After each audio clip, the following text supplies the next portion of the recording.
Growing up, I lived in a cozy, rented apartment that brimmed with love, largely thanks to my father, Levi. His smile could light up any room, and he had a knack for turning ordinary days into cherished adventures. Even our small balcony was transformed into a magical garden, and our living room could become a grand fort during the rainy weekends. I'm Grace, and those early years of my life were wonderfully simple and joyful. My mom, Sophie, was the quieter one, often lost in thoughts of a more luxurious life and a spacious house. Despite their contrasting dreams, my parents complemented each other well, creating a balanced home where I felt secure and loved. On many weekends, I would stay with my grandpa Ethan. He lived in a large, old Victorian house that seemed like a castle to my young eyes, with its creaking floors and mysterious nooks. These visits were special not just because I loved the house, but because they allowed my mom and dad some time alone, something Grandpa Ethan pointed out with a smile. Grandpa was wise and warm. He had been a bank manager before retirement, and he taught me valuable lessons about money management and life. Over pancakes that he claimed were the best in the world, he once shared that, though my mom dreamt of living in a grand house like his, what truly mattered was having a home filled with love. I understood even then, feeling lucky to have such warmth in our little apartment. Our life took an unexpected turn when I was 14. My dad began to lose weight rapidly. He tried to brush it off with jokes about getting fit, but his eyes betrayed his true concern. The frequent doctor visits and my mom's growing anxiety painted a grim picture. Despite his reassurances, the reality was harsh. My vibrant, energetic dad was succumbing to aggressive pancreatic cancer. In the months that followed, I watched my father diminish to a mere shadow of his former self. The disease was relentless. During his last days in the hospital, he could barely hold my hand, but he made me promise to look after Mom and to let Grandpa guide me, trusting his wisdom over anyone else's. The year after my dad passed away was like moving through a fog. Mom sank into a deep depression, barely able to interact with me, perhaps because I reminded her so much of him. Thankfully, Grandpa Ethan stood by me, becoming both a guardian and a sturdy anchor in the turbulent storm our lives had become. Eventually, living with Grandpa didn't just feel like a temporary arrangement. It became my new reality. I moved into what had been my dad's old room, surrounded by his childhood memorabilia. Grandpa helped me keep up with school, supported me through my grief, and tried his best to mend the gap left by both of my parents, one gone and the other lost to sorrow. Mom still called sometimes, her voice a whisper of her former self, reminding me of the vibrant life we once shared. But with each day at Grandpa's side, I learned to navigate my new life, carrying forward the lessons of love, resilience, and hope that my father and grandfather had instilled in me. My mother's voice had grown distant over time, her visits fleeting and filled with hurried glances that barely met mine. I had learned to expect little, but one sunny Saturday morning, a year and 3 months after Dad's passing, everything took an unexpected turn. Mom appeared at Grandpa Ethan's doorstep, her sorrowful widow's attire replaced by a bright yellow dress and a fresh, lively haircut. Her presence was almost unrecognizable as she excitedly declared, "Grace, sweetie, pack your things. You're coming home with me today." She bounced with an energy that reminded me of a carefree teenager. Both Grandpa and I were taken aback by her sudden transformation. The car ride back to our old apartment was filled with Mom's lighthearted banter, covering every trivial topic under the sun. It felt surreal, like I was next to a stranger who just happened to look like the mother I remembered. The biggest shock awaited at our apartment. Standing awkwardly in our living room were a tall man and a young girl, about 4 years my junior. "Grace, meet James and his daughter Hannah. James is my fiancé, and Hannah will be your new sister. We're getting married soon," Mom announced with a beaming smile as she clung to James's arm. The room seemed to spin around me. "When did all this happen?" I managed to ask, dazed. "Oh, we've been seeing each other for a while," Mom replied nonchalantly, waving off the importance of secrecy. "I didn't tell anyone because, people can be so jealous and judgmental. It was better this way." I retreated to my room, which I discovered had been redecorated without my knowledge. Shaking, I dialed Grandpa's number, who picked up immediately. "Grandpa, Mom has a fiancé.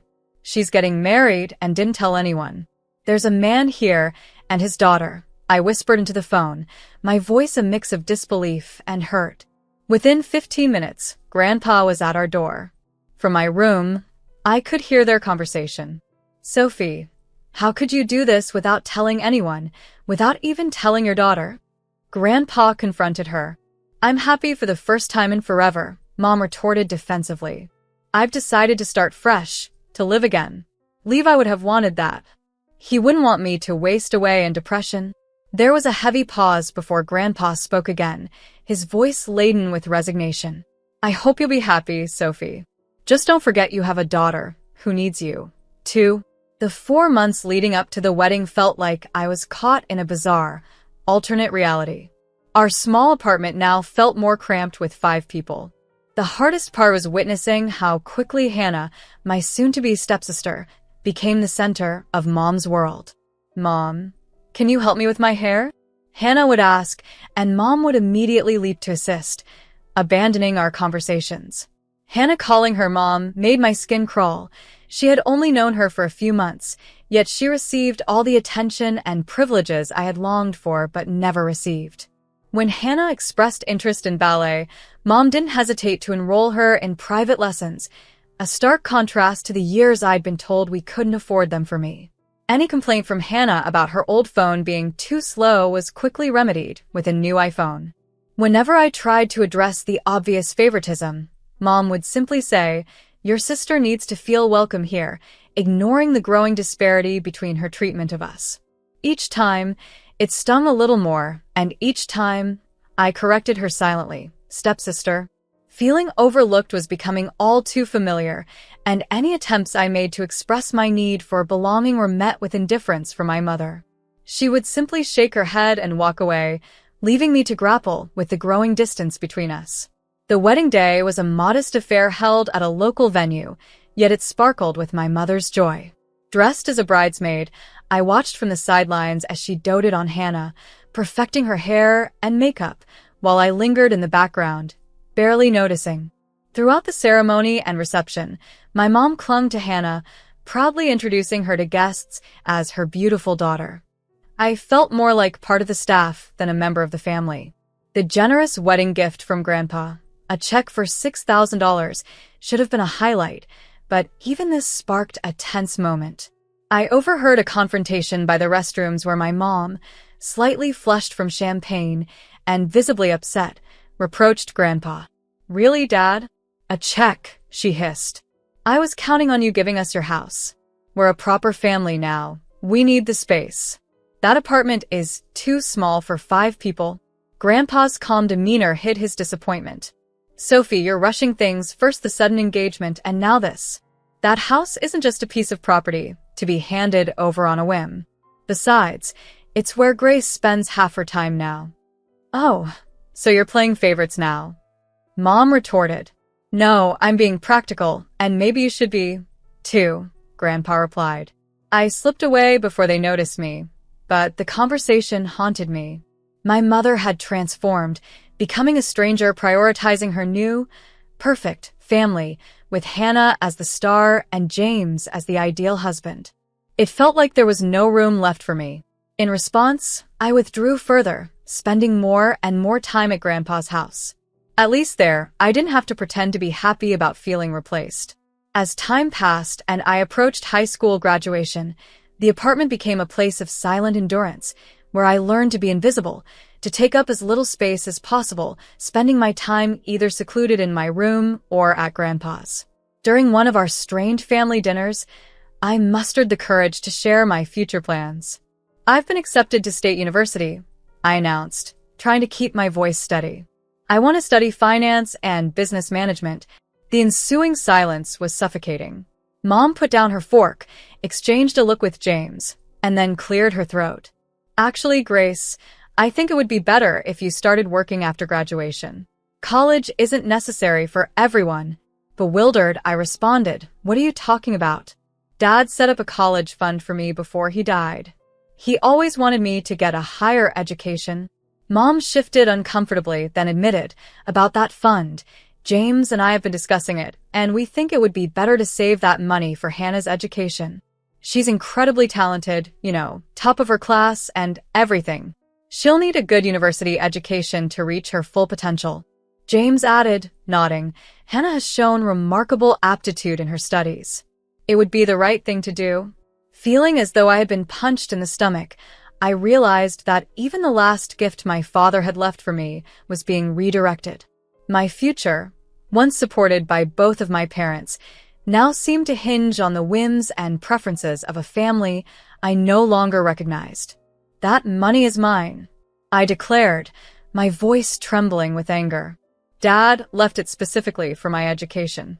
You can't just redirect it to Hannah. My mom's eyes brimmed with tears. Don't be selfish, Grace. Hannah is your sister, she pleaded. Stepsister, I corrected sharply, standing so quickly that my chair toppled over. And that money is the last thing I have from Dad. You've already given her everything. My room, your attention, your love. But you can't have this. I won't let you. How dare you? Mom cried out, tears now streaming down her face.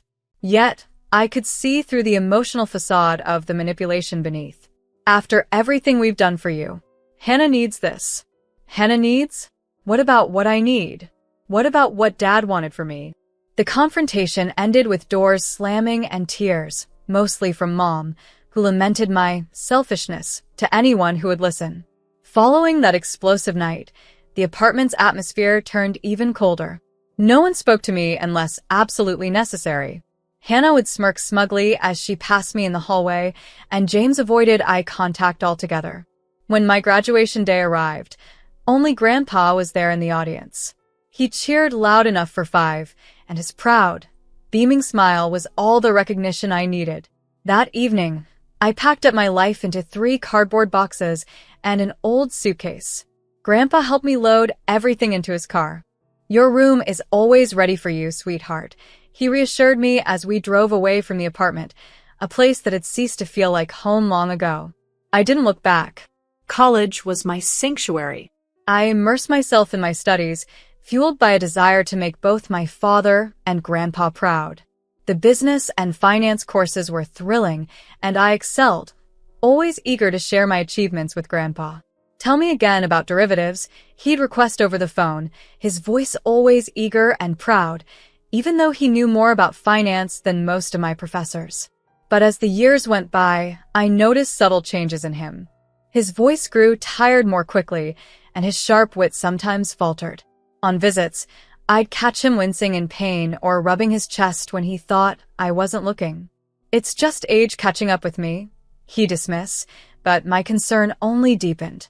I began calling him twice daily and drove home every weekend possible, not just on holidays. We'd spend hours in his kitchen, sipping tea and chatting about everything and nothing, just as we used to. Sometimes, he'd look at me with such profound love and pride that it tightened my throat. It was during my final semester when the call came, I almost didn't answer it. Grandpa died last night, Mom said, her voice emotionless. The news dropped like a stone in my stomach, and I collapsed, overcome with grief. The funeral was set for Thursday at 3 p.m. at the Hartford Funeral Home, a place as understated and dignified as Grandpa himself. I arrived early, dressed in black, feeling every fabric against my skin as a stark reminder of his absence. As I braced myself to face Mom and her new family, the weight of my loss bore down on me, and the emptiness was overwhelming. Grandpa wasn't there to see me through this, to offer a comforting word or a reassuring hug, and that realization was the hardest part of all. They weren't there when I arrived at the funeral. Instead, Mr. Thomas, one of Grandpa's old friends from his banking days, was managing everything. They're running a bit late, he informed me after I inquired about my mother's whereabouts. She called to say they'd be delayed. The service itself was a beautiful tribute to Grandpa, filled with heartfelt stories from those who knew him best, recollections of his kindness, integrity, and humor. Alone, I sat in the front row, engulfed by my grief, until the back door creaked open midway through the service. Mom entered, flanked by James and Hannah, all dressed in meticulously coordinated black outfits. They quietly took seats at the very back of the room. Mom didn't even look my way, her face a mask of solemnity that didn't quite reach her darting eyes, which seemed to be sizing up the room rather than mourning. I turned away, feeling a mix of grief and anger, tears stinging my eyes. Even here, at her father's funeral, she couldn't acknowledge me or set aside her grievances for just one day. After the service, I drove to what had been Grandpa's house and my home for the past 3 years. But the sight that greeted me stopped me cold. Garbage bags filled with my belongings were scattered across the front lawn as if they were trash. Some had burst open, spilling my clothes, books, and photo albums onto the grass. My hands shook as I tried my key in the front door, only to find that the locks had been changed. As I stood there, bewildered and key still in hand, the door swung open. Mom stood in the doorway, her funeral attire unchanged, but her expression now one of triumph. "Oh, good. You're here to collect your things," she said as if she were doing me a favor. "This is my house now. Dad's finally gone, and as his only child, I'm the rightful heir. I've already had the locks changed. We're moving in tonight." I stared at her, unable to comprehend the depth of her callousness. "You couldn't even wait until after the funeral? These are my things, my home." "No, this is my home now," she interrupted sharply. "And you better take your stuff quickly, or it's going in the dumpster. I need to clear the space for Hannah's things." Her smile was cold and dismissive. "She's getting your old room. She's always wanted a bigger bedroom." Numb. I began to gather my scattered belongings, stuffing everything back into the torn bags. I tried to collect the photos of Dad and Grandpa from the grass, while Mom watched from the doorway like a hawk, ensuring I took nothing else. The drive back to my college dorm was a haze of tears and disbelief. My roommate helped me carry everything upstairs, wisely choosing not to ask questions when she saw the state I was in. A week later, I received a phone call from a law firm. "Miss Johnson, this is Mr. Logan from Logan and Partners Law Firm. I'm your grandfather's notary. We need you to come in for the reading of his will. Would Thursday at 9 a.m. work for you?" I agreed, although I couldn't see the point. Mom had made it abundantly clear that she considered herself the heir to everything. When I arrived at the notary's office that Thursday, Mom, James, and Hannah were already there, settled into plush leather chairs like royalty. Hannah was absent-mindedly examining her manicure, while James scrolled through his phone. Mom's eyes narrowed as I entered, her gaze sharp and calculating. When she spotted me entering the room, my mother's face twisted with confusion and annoyance. "What are you doing here?" she demanded loudly, ensuring everyone in the office could hear. "You're clearly not needed for this. We're handling family business." Mr. Logan, the notary, adjusted his glasses and began to read from the document he had in front of him. "I, Ethan Levi Mitchell, being of sound mind and body, declare this to be my last will and testament," he began in a formal tone. My mother already wore a smug, triumphant smile, but it quickly vanished as Mr. Logan continued. "To my beloved granddaughter, Grace Johnson, I leave my house, along with all its contents and my entire savings account, containing $650,000. The room fell into a stunned silence. My mother's disbelief shattered it moments later. "What?" "This can't be right," she exclaimed, snatching the document from Mr. Logan's hands, her eyes frantically searching the text. "Where's my part? I'm his daughter." Mr. Logan calmly retrieved the will from her grasp. "Mrs. Waters, your father's wishes are quite clear. He leaves everything to Miss Grace Johnson. There is no provision for you in the will." "This is impossible." My mother's face flushed a deep red. "She manipulated him. She poisoned him against me. I'll sue. I'll contest this will." "The will is ironclad," Mr. Logan stated firmly. "Your father had it properly witnessed and notarized 8 months ago. He was of completely sound mind, as attested by his doctor. Any attempt to contest it would be futile and expensive." Suddenly, my mother's strategy shifted from rage to sorrow as she turned her tear-filled eyes to me. Grace, sweetie, please, she pleaded, her voice dripping with a false sweetness. We've already given up our apartment. We moved everything out yesterday. We have nowhere to go. You can't just throw us out on the street. We're family. I stood, holding the folder Mr. Logan had just handed me. Inside were the deed to the house, ownership transfer documents, and all the legal paperwork confirming my ownership of the property. Family? I asked quietly. Like how you threw my belongings onto the lawn before Grandpa was even in his grave. Like how you tried to steal my college fund. Like how you've treated me for the past 3 years. That was different. She started, but I cut her off. This is your problem, not mine. I turned to leave. I suggest you start looking for a new apartment. I drove straight to Grandpa's house, my house now. Unable to get in, I called a locksmith. When he arrived, I showed him my freshly notarized ownership documents. I'm the legal owner of this house, I explained, asking him to open the locks and then change them. I want to be the only one with the keys. As the locksmith worked, I packed up everything that belonged to Mom, James, and Hannah. Their clothes, toiletries, even the posters Hannah had already stuck to my old bedroom wall. I stuffed it all into garbage bags, just as they had done with my belongings. When the locksmith finished and handed me the new keys, I placed all their bags neatly on the front porch. As the sun began to set, I heard the familiar sound of my mother's car pulling into the driveway. From the living room window, Grandpa's favorite spot, I watched as they discovered their belongings outside, mirroring the treatment I had endured. My mother's outraged shriek, "What is this?"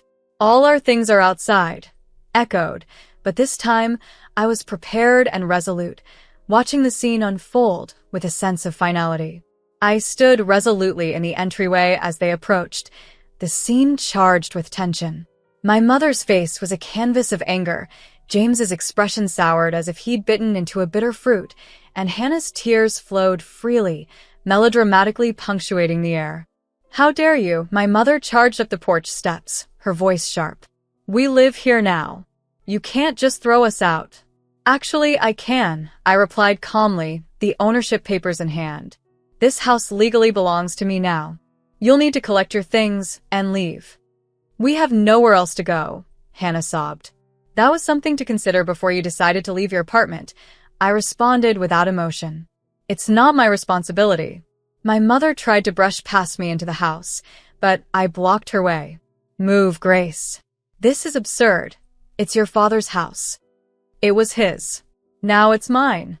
If you don't leave now with your belongings, I'll call the police for trespassing," I stated firmly, phone in hand, ready to dial.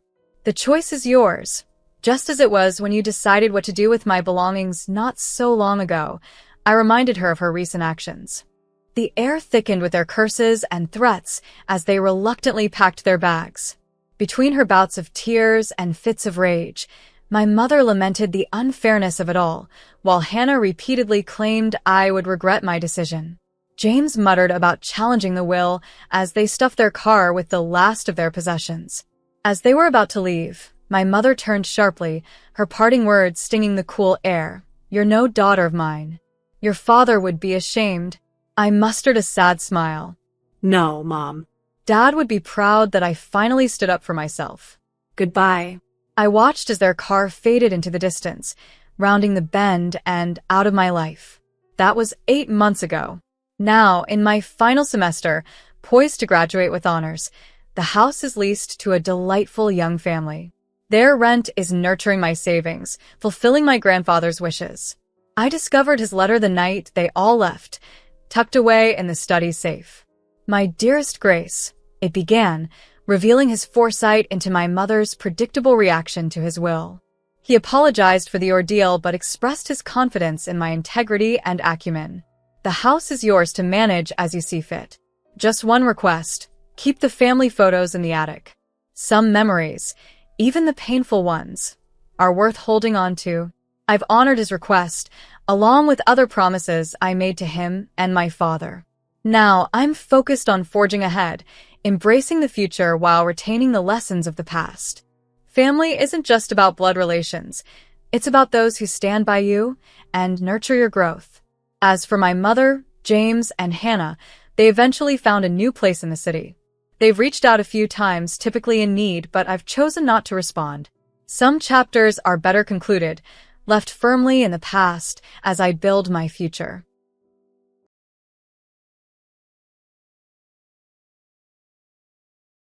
"3 days after the birth, my husband finally came, but he was not alone.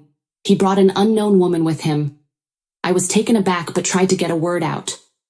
'Who is this woman?' I managed to squeeze out. My husband smiled and said, 'She's my girlfriend, or better, my future wife.'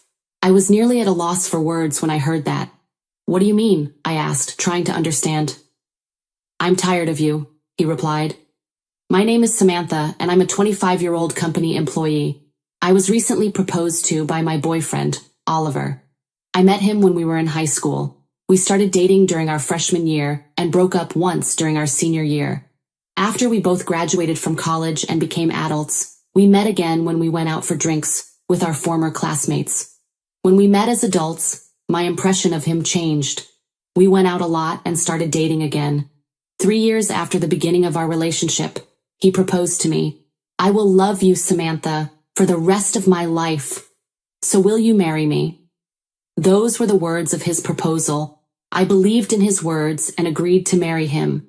I was very happy in my new married life. I could be at home with my husband every day. We both worked, so it was only at night that we saw each other during the weekdays. But even so, I was happy to stay with him until morning without having to go to either of our houses every single time. When we were in high school, we couldn't cook at all, but in college, we each lived on our own. We both improved our cooking skills, so we were able to share the household chores and have a well-balanced life. My husband's specialty was fried food, and his fried food was excellent. I'm not good at fried food, so I was glad that my husband was willing to cook it for me. On the other hand, I was good at cooking Japanese food, such as simmered vegetables. My husband used to praise me for the exquisite taste, which was neither too rich nor too bland.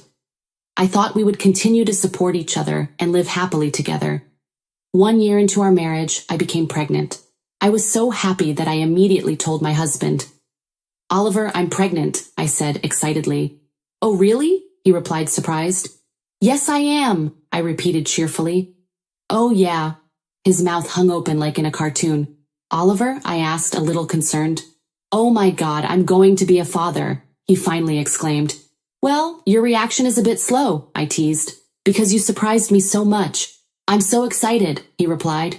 'Yeah, I'm excited too. If we're gonna have a baby, we're gonna have to do our best,' I concluded. My husband was so happy that I was pregnant. I knew I would enjoy raising a child with him. He was very concerned about my health at first. 'Samantha, take it easy, okay? You can quit your job if you have a hard time,' Oliver reassured me. 'Thank you, but I'm going to try until my maternity leave,' I assured him. 'Okay, I'll take care of the house chores,' he offered. 'Thank you,' I responded. Thanks to my husband's dedication and support, I was able to rest well during the morning sickness. As I entered the stable period, the time of delivery gradually approached. But then my husband started coming home late. 'Did you work late again today?' I asked one night. 'Yes, I've been leaving things to my co-workers. Now that you're in the stable period, I thought it was about time I returned the favor to the company for letting me go home on time,' he explained. 'I see. So, you went out of your way to come home even though you had to work overtime,' I reasoned. 'Yes, because your health is the most important thing, but I neglected my work for 2 months. I don't want to be unemployed after the baby is born,' he explained. 'That's true.' I nodded, understanding his point. I was a little nervous about staying at home alone, but if that was the case, I didn't blame him. 'Maybe I'll go back to my parents' house when I take maternity leave,' I suggested. My husband agreed with a relieved look on his face. 'That's good. Then I can work overtime without worrying,' he agreed.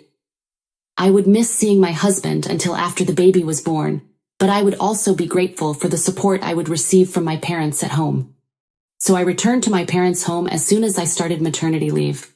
It was much easier to be in a familiar room and not have to do the house chores.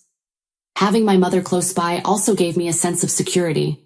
But there was one thing that worried me a bit. My husband had been slow to respond to my messages. Until now, No matter how busy he would reply within the day. When I was sick with morning sickness, he used to reply right away, even when I was at work. But nowadays, at the earliest, I wouldn't get a reply until a day later, and sometimes as late as 2 days later. And his replies weren't so nice either. The other day, I sent him a message, asking if he was still busy at work, and told him not to overwork so much. He only replied, "Yeah." Because I didn't see him, it made me worry that he wasn't responding, but I knew that wasn't a good thing to focus on while I was pregnant, so I decided not to worry about it. I thought I should hold off on contacting my husband for a bit. I tried to be in a happy mood by thinking about what I was going to do after the baby was born. I bought a lot of baby stuff. "Oh, Dad, you're buying too much," I laughed as I saw my father's excitement. "No, it should be like this. We need to make sure the baby's safe and comfortable," he insisted.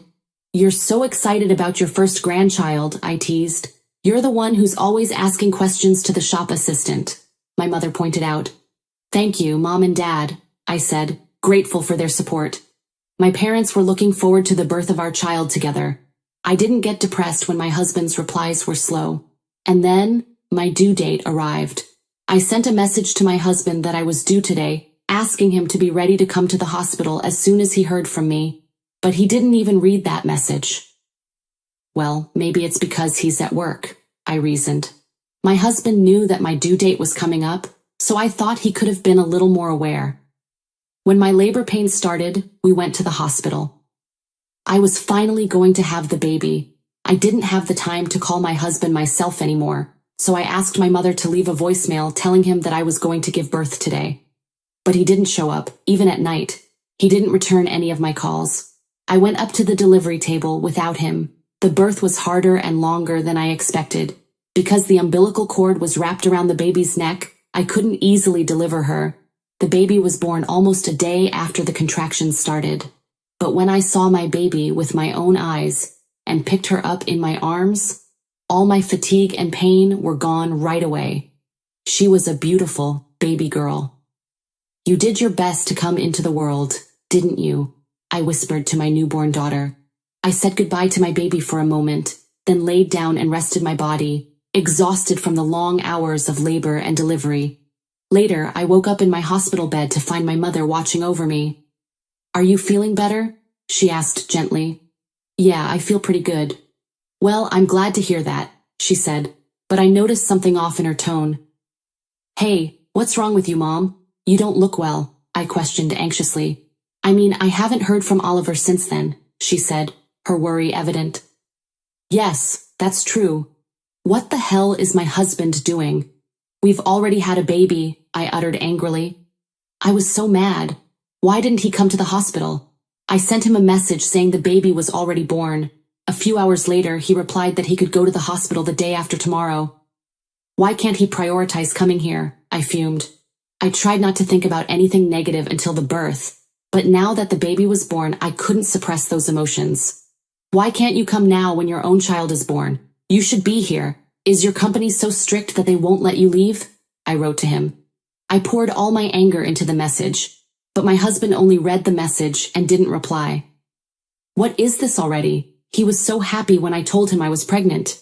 Why does he seem so disinterested now? I wondered aloud. My parents were furious at my husband's unreasonable attitude. My father said he would give him a lecture next time. 3 days after the birth, my husband finally arrived. But he was not alone. He brought an unknown woman with him. I was so surprised that I couldn't speak. "You seem to be in good condition," he said. "Then why send me a message like you're in dire straits?" he asked, perplexed. "Huh?" I managed to say, shocked not only by the presence of the unknown woman but also by my husband's cold attitude. "Who is this woman?" I tried to get a few words out. "My girlfriend, or better, my future wife," he replied with a smirk. "Well, what?" I stammered. The woman next to him laughed lightly, tapping his shoulder. "Oh no, what do you mean by future wife?" "I'm embarrassed," she said playfully. Then Oliver turned to me and added, "You don't get it, do you? It means that you and I are divorced." "Wait a minute," I said, trying to grasp what was happening. "Do you mean that you cheated on me?" I inquired in amazement. "Well," my husband uttered, "being a cheater doesn't sound so good. It's more like I found someone new to love, and we hooked up," he continued. The woman interjected, "I don't know what he's talking about." "I'm just tired of you," Oliver added, looking at me. "Huh?" I thought, barely able to process their words. "You know, men are attracted to women who take care of themselves," my husband stated. "Are you saying I wasn't taking care of myself?" I retorted, my voice trembling.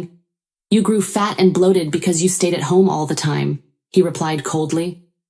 "I was just lying in bed because I was pregnant and had morning sickness," I exclaimed. "Besides, it's normal to gain weight when you're pregnant. You were having an affair because of that?" I asked, losing my temper. "I want to keep romantic feelings toward my wife, even if we're married," he said dismissively. "But I don't have those feelings for you anymore. I met someone even better," Oliver remarked. My husband and the woman started flirting in front of me, making me reach my limit. "Okay, I'm done," I said, my voice firm. "Can you just get a divorce with me or whatever and get the hell out of here?" I angrily exclaimed. "I'll leave without you telling me," he retorted. And with that, he and the woman left the hospital room. My husband never once looked at our child's face. He didn't even ask me the gender of the child, so I'm sure he doesn't care anymore. I guess I'm going to be a single mother now. All of this, as soon as I gave birth, hit me quite hard mentally. While I was feeling down, the hospital room door opened. "Huh?" I was startled. It was my husband and my mother-in-law who entered the hospital room. "Samantha," my mother-in-law began, her voice full of regret. "I heard the whole story, and I'm really sorry about my stupid son." Apparently, she had run into my husband and his lover in the parking lot. When she questioned him about it, he told her exactly what he had told me. She sent the woman home and dragged my husband back to the hospital. "What do you think you are doing?" she scolded him. "You have an affair with another woman while your precious wife is pregnant, and then you ask your wife for a divorce. You have no idea how many times your father would have hit you if he knew," she threatened. "My father-in-law already passed away a few years ago," I thought to myself. "I didn't have a choice," my husband said weakly. "She approached me, and I fell in love with her," he excused himself. How could I have married such a man? I wondered silently. My mother-in-law turned to me. "Samantha, do you still want to stay married to Oliver?" I had already decided on my answer. "No, I want a divorce now." "Well, that's fine," my mother-in-law said, nodding. My husband's face lit up when he heard that. "Then there's nothing wrong," he said, relieved. "Then you're going to pay alimony for your adultery and child support," my mother-in-law added sharply. What? My husband exclaimed. "Of course you do," she continued. "You committed adultery. You have to take responsibility for that. And if you divorce Samantha, I'll stop sending you money." My mother-in-law gave me an ultimatum. "What? No way!" Oliver shouted, panic in his voice. "Sending money?" I asked, confused. "What do you mean, sending money?" I was puzzled. "Samantha didn't know about this?" my mother-in-law asked, turning to me. "His income is so low, so he asked me to send him a few $1,000s every month. He said he was trying to protect his life with you," she explained. "I never heard that," I replied, stunned. My husband's salary was low, but I had been making up for it with my higher salary. In other words, he was using the money my mother-in-law sent him to pay for his affair. This realization made my mother-in-law reach her limit of anger. "I'm going to make you pay me back every penny I've ever given you," she said, her voice seething with rage. "I will cut all ties with you. Don't you ever come back to my house again," she demanded. "No, wait," my husband pleaded, desperation creeping into his voice. "Samantha," my mother-in-law said, turning to me, "I'm sorry to have disturbed you. I'll get you a good divorce attorney and you can take as much money as you want out of this guy." "Oh, thank you very much," I said, feeling a weight lift off my shoulders. My mother-in-law left the hospital with my husband in tow. I demanded divorce alimony and child support from my husband. Of course, I also demanded alimony from his adulterous partner. My husband was deep in debt, and my mother-in-law abandoned him. The woman left him too, because he was no longer needed if he didn't have any money. He spends his days paying alimony and child support while living alone and poor. I have no intention of letting my child see my ex-husband. I just want him to feel sorry for the rest of his life while paying the money. I, on the other hand, have returned to work as a single mother and am working hard while raising my child. I still keep in touch with my mother-in-law and show her my grandchild's face. My ex-husband was a jerk, but I can thank him for letting me meet my mother-in-law, who is a wonderful person. I'm glad I got rid of such a scoundrel. I hope my daughter and I will live happily together from now on.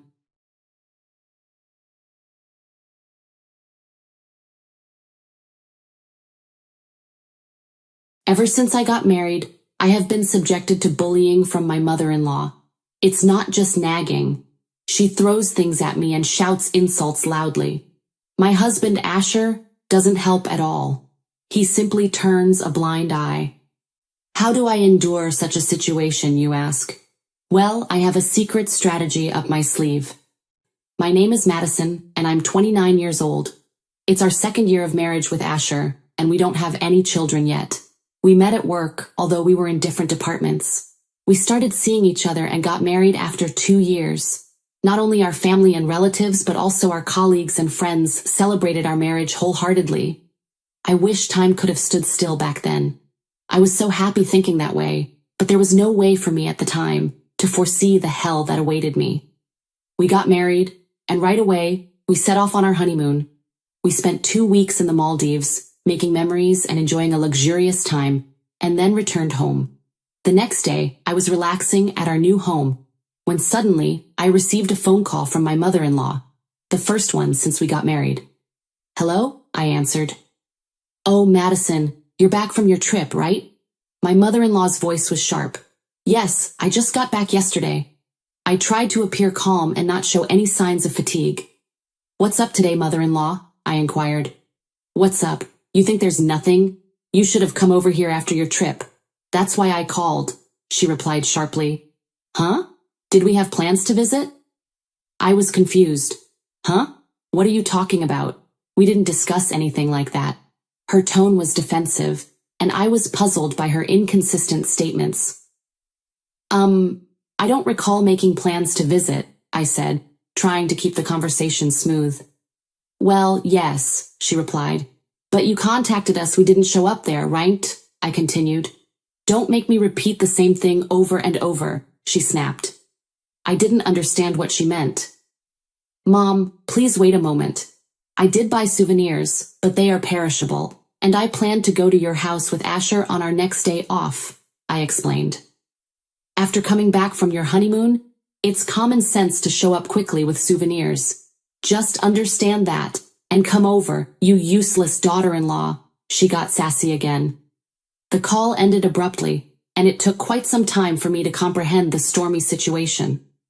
Our common sense is so different, and my mind is in complete panic. Thinking that things won't be resolved if it continues like this, I forcefully woke up my husband, who was sleeping in bed. Hey, Asher, are you awake? I need to talk to you.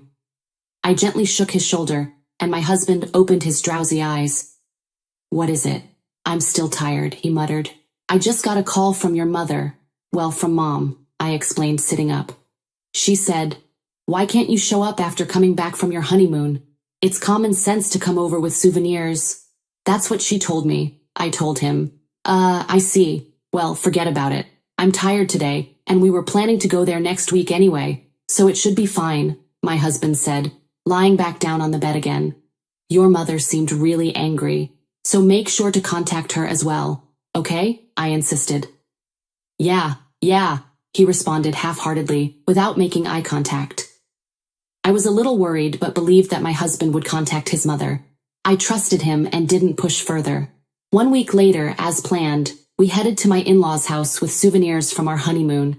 As soon as we arrived, my mother-in-law glared at me and said, So, even an uncultured daughter-in-law like you came. At first, I thought I misheard and ignored it, but my mother-in-law's verbal abuse kept getting worse. Mom, here are the honeymoon souvenirs. My husband handed her the souvenirs, and my mother-in-law let out a delighted voice. Thank you, Asher. Did you choose this just for me? She asked. Of course. Sorry for coming late. Both Madison and I were tired, he explained. That's no problem. Well, Madison doesn't seem tired at all, though, she remarked with a sharp tone. After that, she made an even more unbelievable comment.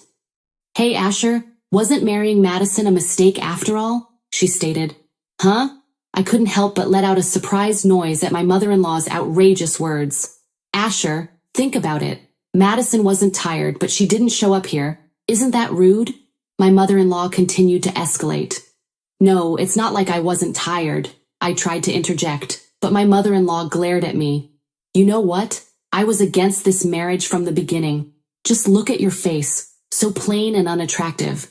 And her figure too, right? But I never imagined she would turn out to be this lacking in common sense, she sneered. What's with that sudden attitude? I wanted to retort from the depths of my heart, but since we had just gotten married, I couldn't bring myself to utter abusive words to my mother-in-law. Hey Asher, you think so too, right? She asked, turning to my husband. After showing a sign of hesitation, my husband spoke. Well, she can at least manage the basic household chores. I think she has some value as a wife for now. Value as a wife? She can at least manage the basic household chores? What? I was shocked. Who does he think he is? Is it okay to talk like that? Wait, Asher, what are you saying? I asked, puzzled by my husband's statement. We got married because we wanted to, right? You said you would be happy to marry someone like me. That's how you proposed, right? I asked. Yeah, I think I'm happy. If we have children, it will be an heir for my mom, and Madison listens to everything I say. In the future, we can even live with my mom, he said, almost nonchalantly. Wait a minute, was that supposed to mean? Did we get married just for living with your mom and having an heir? I inquired, perplexed.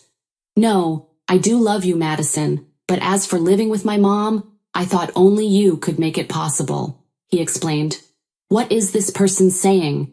I thought he married me because he loved me. To talk about heirs and living together so explicitly. My mother-in-law watched our exchange with a smirk on her face. Did she think she was fortifying her statements? My husband seemed satisfied too, with a smile on his face. From then on, my mother-in-law periodically summoned us as a couple and calmly harassed me. Prepare the meal quickly, she demanded one day. Yes, I'm coming, I replied, rushing to the kitchen. What's this? Mashed potatoes? Is this a spiteful act? The taste is too bland, she uttered contemptuously. My mother-in-law threw the plate at me, and I ended up with mashed potatoes all over me. Ouch, I exclaimed in pain. You're so clumsy. Can't cook, can't have children. What a useless daughter-in-law, she berated me. Why is this happening? I wondered silently, trying to hold back tears. Just be quiet and clean it up, she barked. With mashed potatoes all over my head, I wiped the floor with tears in my eyes. Even in times like this, my husband ignored the situation. Not only that, but he also started lecturing me as if I were at fault. Madison, can you be more efficient? Just because we don't have children, it makes my mother upset. If you can't even cook properly, then I have no worth, right? He trampled on me. I'm sorry, but I thought the cooking was fine, because you always said it was delicious, Asher. I tried to explain. That's obviously just flattery, isn't it? For me, my mother's cooking is the standard. If you can't cook properly, at least make an effort to have children. You keep refusing every night, saying you're tired, he scolded. I'm sorry, I muttered, feeling defeated. During that time, I was overwhelmed with work. On top of that, I was frequently summoned to my in-laws' house on weekends. I was completely exhausted both mentally and physically. I kept rejecting my husband every night, saying, I'm tired, sorry. It became unbearable for me that he wouldn't protect me from my mother-in-law, so I desperately refused him every night. One day, my husband and I were once again called to my in-laws' house. As expected, my mother-in-law approached me about the issue of having children. Listen, Madison, she began with a stern tone. I heard from Asher that you're refusing to have children. Is that true? Well, it's not like that, I replied, trying to explain.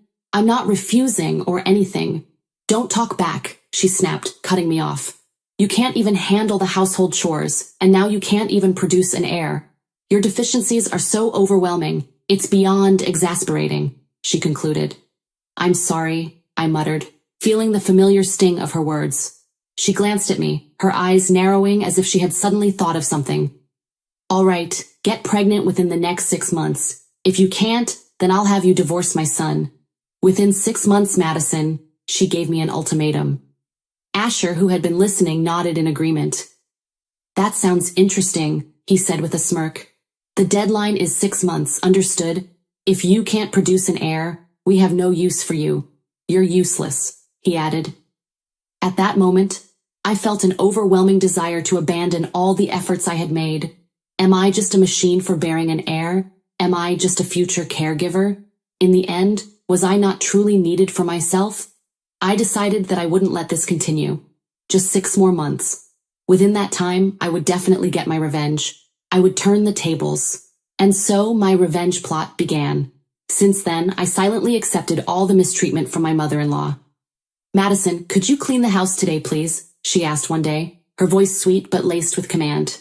Understood, I replied obediently. And also, prepare dinner, she added. Do you know the procedure? The seasoning should be strong, pasta firm, and the meat well cooked, right? She instructed. That's right, I confirmed, maintaining my composure. You can count on me, I added. She seemed satisfied. Well then, I'm counting on you. Okay, leave it to me, I said, playing the role of the devoted daughter-in-law. Because I had endured so much mistreatment, I understood exactly what my mother-in-law wanted to say. Desperate to play the role, I acted with all my might. After half a year of obeying my mother-in-law's orders, the day arrived when a gathering was taking place at my in-laws' house. By this time, my mother-in-law had completely treated me like a servant. She no longer yelled at me as I moved according to her commands. Madison, have you brought the coffee and the snacks for everyone? She asked. They are already prepared, I replied. We will also serve a meal today. Have you done the preparations? She asked firmly.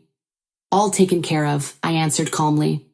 Seeing me like that, the relatives praised me one after another. She's a good wife, she's so capable, they said. But it seemed to bother my mother-in-law as her mood quickly soured. Madison, did you buy the alcohol I asked for? She suddenly demanded. Alcohol? I asked, confused. I wasn't asked to buy any, I added. Huh? What are you talking about? I told you to buy some delicious wine to serve everyone, she said, raising her voice. I'm sorry, but I really wasn't told to do that, I tried to explain. Don't make excuses, just go and buy it already. You're really useless, and it's so frustrating. She berated me loudly, making sure everyone could hear, acting as if she had said it when she hadn't. It was her usual pattern. In the middle of the frozen atmosphere, I removed my apron and headed to the kitchen to go buy the wine. That's when my uncle came rushing over. Don't let it bother you, okay? He said softly, trying to comfort me. Thank you, uncle, I replied, touched by his kindness. Still, you can endure so much. Those insults, they are just too much, he continued to support me. You can endure so much. I had been waiting for those words. I turned to face the room and proclaimed loudly, as if releasing the grudges I had been holding on to. No, really, I'm fine, I said, my voice steady. After all, I'm getting divorced today. All the relatives turned and looked at me in surprise. Even my uncle exclaimed in a bewildered voice, Divorce?